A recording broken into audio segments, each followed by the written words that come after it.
জাকসুর চূড়ান্ত ফল রাত ১১টার মধ্যে ঘোষণার আশা নির্বাচন কমিশনের। জাকসু নির্বাচন দায়িত্ব পালনের সময় এক শিক্ষকের মৃত্যু। ফেব্রুয়ারির ১৫ তারিখের মধ্যেই নির্বাচন, এটি আমাদের কমিটমেন্ট, বলেছেন প্রেস সচিব। কানাডা প্রবাসী বাংলাদেশিদের জন্য ভোটার নিবন্ধন কার্যক্রম চালু করল ইসি। আরাকান আর্মির কাছ থেকে পালিয়ে দেশে ফিরেছেন ১৮ জেলে। সেনা কর্মকর্তাদের নির্বাহী ম্যাজিস্ট্রেসি ক্ষমতার মেয়াদ আরও বাড়ল। সবজির বাজারে উত্তাপ কমছেই না, চড়া দাম মাছ মুরগির।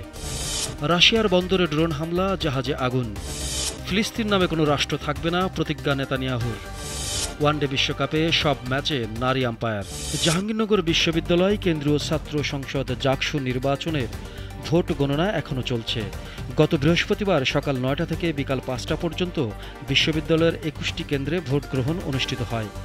এ বিষয়ে বিশ্ববিদ্যালয়ের প্রক্টর ও নির্বাচন কমিশনের সদস্য সচিব AKM রাশিদুল আলম বলেছেন, আজ যে লোকবল আছে তাতে আমরা হয়তো রাত ১০টা থেকে ১১টার মধ্যে সম্পূর্ণ গণনা সম্পন্ন করে বেসরকারিভাবে ফল ঘোষণা করতে পারব।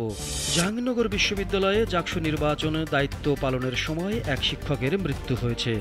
আজ সকালে কেন্দ্রীয় ছাত্র সংসদ জাকসু ও হল সংসদ নির্বাচনের ভোট গণনার সময় এই ঘটনা ঘটে। মৃত শিক্ষকের নাম জান্নাতুল ফেরদৌস। তিনি বিশ্ববিদ্যালয়ের চারুকলা বিভাগের সহকারী অধ্যাপক এবং প্রীতিলতা হলের পোলিং অফিসার হিসেবে দায়িত্ব পালন করছিলেন। অন্তর্বর্তী সরকারের প্রধান উপদেষ্টার প্রেস সচিব শফিকুল আলম বলেছেন, নির্বাচন ফেব্রুয়ারির প্রথমার্ধেই হবে। এটি আমাদের অন্তর্বর্তী সরকারের একটি কমিটমেন্ট।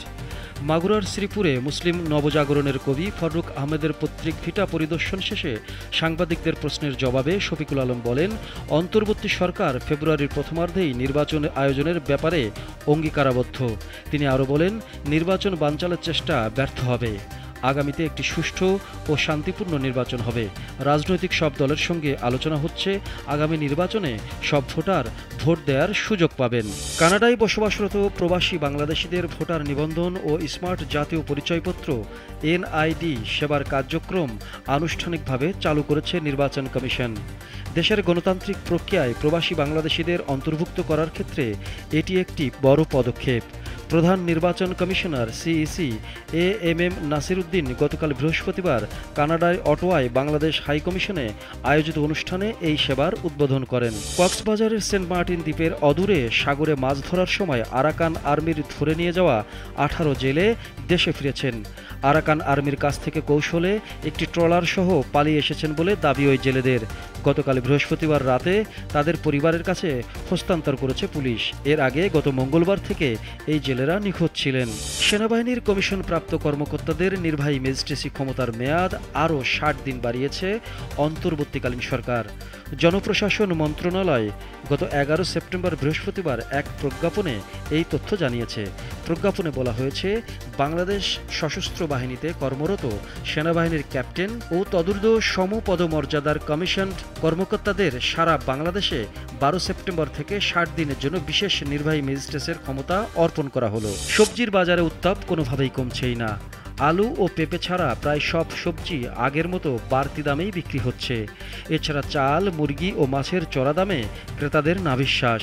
বিশেষ করে ভরা মৌসুমে ইলিশের দাম আকাশচুম্বী, তবে ডিমের দাম কমেছে কিছুটা। শুক্রবার রাজধানীর বিভিন্ন বাজার ঘুরে নিত্যপণ্যের দামে এমন চিত্র দেখা গেছে। রাশিয়ার উত্তর পশ্চিমাঞ্চলের লেনিনগ্রাদ অঞ্চলের প্রিমোর্স্ক বন্দর এলাকায় ড্রোন হামলা হয়েছে। এ ঘটনার পর একটি জাহাজ ও একটি পাম্পিং স্টেশনে আগুন লেগে যায়। বন্দরটি থেকে জাহাজে তেল ভরা হয়। শুক্রবার দেশটির আঞ্চলিক গভর্নর আলেকজান্ডার এ তথ্য নিশ্চিত করেছেন। ফিলিস্তিন নামে কোনো রাষ্ট্র থাকবে না বলে প্রতিজ্ঞা করেছে ইসরায়েলি প্রধানমন্ত্রী বেনিয়ামিন নেতানিয়াহু। স্থানীয় সময় বৃহস্পতিবার অধিকৃত পশ্চিম তীরে একটি বৃহৎ বসতি স্থাপন প্রকল্পের স্বাক্ষর অনুষ্ঠানে তিনি একথা বলেন। নেতানিয়াহু মা আলে আদুমিমে এক অনুষ্ঠানে বলেন, আমরা আমাদের প্রতিশ্রুতি পূরণ করতে যাচ্ছি। ফিলিস্তিন নামে কোনো রাষ্ট্র থাকবে না, এই স্থান আমাদের।